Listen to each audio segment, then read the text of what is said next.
लक्सर में मौसम का मिजाज बदल गया है। यहां पर सुबह से लगातार बारिश हो रही है और बारिश से लोगों को गर्मी से राहत मिली है। बारिश से फसलों को भी फायदा होगा। बड़ी खबर आपको बता रहे हैं, बारिश से फसलों को भी फायदा होगा लक्सर में, जहां पर मौसम का मिजाज बदल चुका है। तो लक्सर में मौसम का मिजाज बदला और देखिए ये जो बारिश इस समय हो रही है इसने कहीं ना कहीं उत्तराखंड को वनाग्नि से भी इस साल राहत दिलाई है। पिछले साल के मुकाबले इस साल वनाग्नि के मामले इतने सामने नहीं आए हैं। बारिश से लोगों को बढ़ती गर्मी से राहत मिल रही है। बड़ी खबर आपको बता रहे हैं, बारिश से फसलों को भी फायदा होगा लक्सर में, जहां पर मौसम का मिजाज बदल चुका है।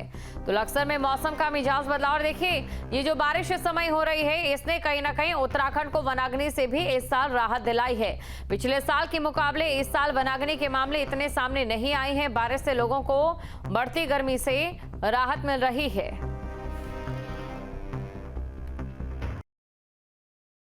रुद्रप्रयाग की अगर बात करें तो रुद्रप्रयाग में तृतीय केदार बाबा तुंगनाथ धाम के दर्शन 23 दिनों में 20,889 भक्तों ने यहां पर दर्शन कर लिए हैं और धाम में हर रोज आस्था का सैलाब उमड़ रहा है। तीर्थयात्री और पर्यटक मौसम का लुत्फ उठा रहे हैं क्योंकि बदलते इस मौसम ने पहाड़ों की खूबसूरती पर 4 चांद लगा दिए हैं।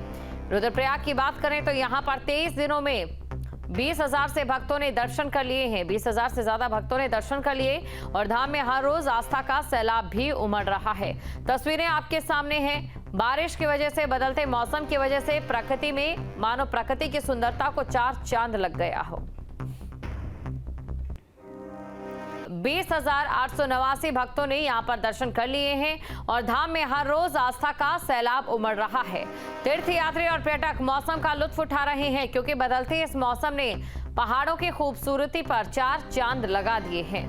रुद्रप्रयाग की बात करें तो यहाँ पर 23 दिनों में 20,000 से भक्तों ने दर्शन कर लिए हैं। 20,000 से ज्यादा भक्तों ने दर्शन कर लिए और धाम में हर रोज आस्था का सैलाब भी उमड़ रहा है। तस्वीरें आपके सामने हैं। बारिश की वजह से, बदलते मौसम की वजह से प्रकृति में मानो प्रकृति की सुंदरता को 4 चांद लग गया हो। मसूरी में इन दिनों होटल कारोबारी आर्थिक तंगी से जूझ रहे हैं। पर्यटकों के कम पहुंचने के कारण कारोबार प्रभावित हो रहा है। जहां इन दिनों पर्यटक नगरी में भारी भीड़ रहती थी, इस बार सब सूना सूना नजर आ रहा है। मई महीने के आखिरी सप्ताह में इस बार सैलानियों की संख्या में कमी आई है। मसूरी देहरादून मार्ग पर पर्यटक वाहनों को होटल की बुकिंग पर आने दिया जा रहा है। टेम्पो ट्रैवलर से आने वाले यात्रियों को वापस भेजा जा रहा है। प्रशासन का ये कहना है कि मसूरी में बड़े वाहनों की आमद से जाम की स्थिति बन जाती है, जिससे लोगों को काफी परेशानी का सामना करना पड़ता है। अभी हम लोगों के भी संज्ञान में आया है कि इस प्रकार से मतलब जो है वहाँ से जो भी बुकिंग्स नहीं है जिनके पास, उनको मसूरी नहीं आने दिया जा रहा है। देखिए हम लोगों के यहाँ ऑलरेडी बुकिंग्स जो हैं वो बहुत कम हैं और जिस प्रकार से अगर एडमिनिस्ट्रेशन और पुलिस द्वारा ये पर्यटकों को रोका जा रहा है तो ये बहुत दुर्भाग्यपूर्ण है। ये पर्यटन विरोधी है तथा हम लोग जानते हैं हर बार हमारे साथ इसी तरीके से भेदभाव किया जाता है। हम लोगों के यहाँ पर्यटन को जो है एक बढ़ावा ना दे करके बल्कि एक नेगेटिव मैसेज हम लोग दे रहे हैं। हम लोग इसका पुरजोर विरोध करते हैं। मुख्य विकास अधिकारी गिरीश गुणवंत पौड़ी के दूरस्थ गांव टीला का दौरा किया। सीडीओ के साथ तमाम विभागों के अधिकारी भी गांव पहुंचे और ग्रामीणों को योजनाओं की जानकारी दी है। मुख्य विकास अधिकारी ने ग्रामीणों के साथ कृषि, बागवानी, पारंपरिक खेती और स्वरोजगार को लेकर मौजूद संभावनाओं पर विस्तार से चर्चा की। उन्होंने कहा कि टीला गाँव की जलवायु सब्जी उत्पादन, जड़ी बूटी की खेती और पॉली हाउस के लिए अनुकूल है। ग्रामीण इन क्षेत्रों में काम कर आत्मनिर्भर बन सकते हैं। इस गांव का भ्रमण करने का मुख्य उद्देश्य ये है कि इस गांव में जैसे आप देख रहे होंगे आलू और चौलाई और साथ में घी का काफ़ी अच्छा यहाँ पे उत्पादन होता है।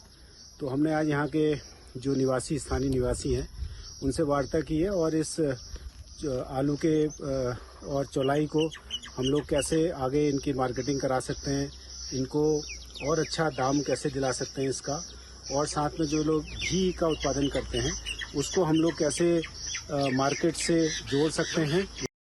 और हल्द्वानी में आगामी 1 जून को कांग्रेस भव्य जय हिंद यात्रा करने जा रही है। ऑपरेशन सिंदूर की सफलता के चलते कांग्रेस कार्यक्रम को ऐतिहासिक बनाने के लिए जुट गई है। हल्द्वानी के स्वराज आश्रम में समारोह के आयोजन का खाका खींचा गया और इस खास मौके पर प्रदेश अध्यक्ष करण महारा, नेता प्रतिपक्ष यशपाल आर्य, गुरदीप सप्पल समेत कुमाऊं मंडल के नेता मौजूद रहे। कांग्रेस का ये कहना है कि यात्रा के जरिए बीजेपी का पर्दाफाश किया जाएगा। तो आपको ये बता दें कि 1 जून से ये यात्रा निकालेगी कांग्रेस और साथ ही साथ यात्रा को लेकर तैयारियां पूरी कर ली गई है। कांग्रेस ने यात्रा का खाका खींचा है।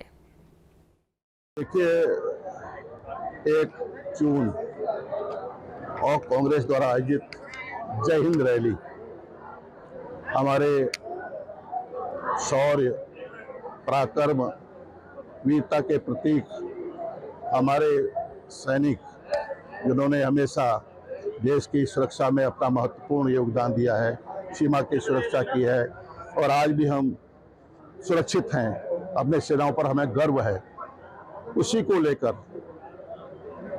कांग्रेस 1 जून को ऐतिहासिक रैली करने जा रही है, जिसमें हम जो हमारे सैनिक हैं, पूर्व सैनिक हैं, पूर्व सैनिकों का, उनके परिवारों का, उनके परिजनों का सम्मान करना चाहते हैं। देश तैयार था, विपक्ष साथ खड़ा था, अपनी सेनाओं के साथ अपनी एकजुटता दिखाने के लिए हम ये रैली कर रहे हैं।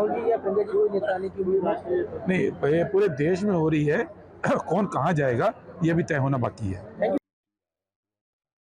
डंके की बात कर रहे हैं, हमारे अड़ोस पड़ोस में क्या है, सारे दुश्मन बन चुके हैं हमारे देश। बांग्लादेश चीन के हाथ में है, नेपाल चीन के हाथ में, श्रीलंका चीन के हाथ में, पाकिस्तान कभी हमारा रहा ही नहीं। मात्र इजराइल देश था जिसने खुल के साथ दिया। उसके अलावा बताइए विश्व में किस देश ने हमारा साथ दिया? साई के हेडक्वार्टर को उड़ा दीजिए, रावलपिंडी में आप आर्मी के हेडक्वार्टर को, और ये जो आसिफ मुनीर है जनरल, इनका उसके घर पे बम मारिए ना। रुड़की में हाउस टैक्स बढ़ोतरी का कांग्रेस ने विरोध किया और नगर निगम कार्यालय के बाहर नारेबाजी की। इस दौरान बिजली की दरों की बढ़ोतरी का भी मुद्दा उठाया गया। प्रदर्शनकारियों का ये कहना है कि सरकार जनता पर आर्थिक बोझ डाल रही है और सुविधा के नाम पर कोई व्यवस्था नहीं दे रही है।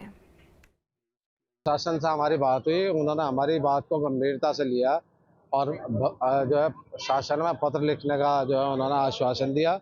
160 रुपए की जो दवाई है मच्छर मारने की, उसे 2400 रुपये में खरीद रहे। 1200-1300 रुपये की जो लाइट है उसे 3700-3800 में खरीद रहे। इन सब मुद्दों को लेकर हमारा कहना यह है, आप भ्रष्टाचार खत्म करो। अगर भ्रष्टाचार खत्म हो जाएगा तो डेवलपमेंट अपने आप हो जाएगा। प्रदर्शनकारियों का ये कहना है कि सरकार जनता पर आर्थिक बोझ डाल रही है और सुविधा के नाम पर कोई व्यवस्था नहीं दे रही है।